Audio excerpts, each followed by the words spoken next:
Selanjutnya saya akan membahas bab 2, yaitu tentang jenis-jenis paragraf.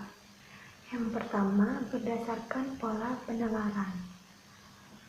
Berdasarkan pola penalaran itu, pengelompokan paragraf didasarkan pada penempatan gagasan utama. Berdasarkan letak gagasan utama itu, paragraf dapat dibedakan antara atas paragraf deduktif, induktif, deduktif-induktif, ineratif, dan menyebar.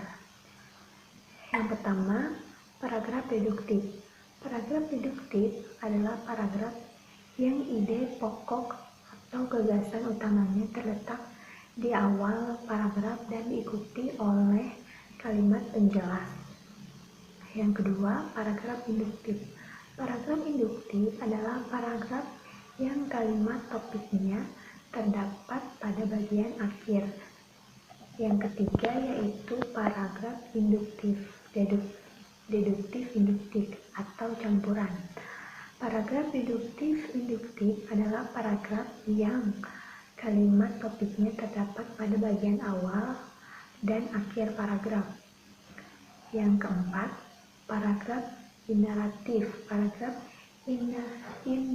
ineratif adalah paragraf yang kalimat utamanya terletak di tengah paragraf.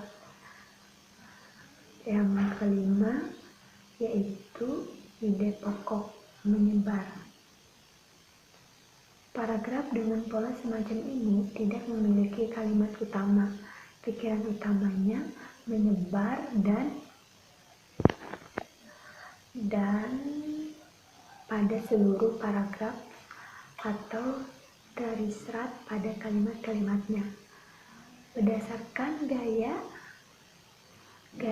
ekspresi pengungkapan, suatu gagasan dapat diungkap dengan berbagai gaya, tergantung pada tujuan komunikasinya. Tujuan komunikasi yang berbeda pasti akan disampaikan dengan gaya pengungkapan yang berbeda pula. Gaya atau corak ekspresi meliputi narasi, deskripsi, eksposisi, argumentasi, dan persuasi. Paragraf narasi atau kisahan. Narasi merupakan gaya pengungkapan yang bertujuan menceritakan atau mengisahkan rangkaian kejadian atau peristiwa, baik peristiwa kenyataan maupun peristiwa rekaan atau pengalaman hidup. Yang keenam yaitu konsistensi.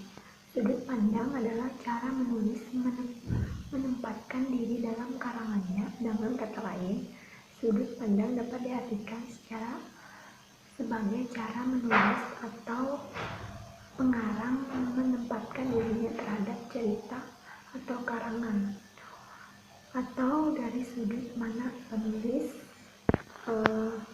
memandang ceritanya. Sudut pandang ini dalam satu karangan bisa merupakan perspektif yang hendak dibangun penulis.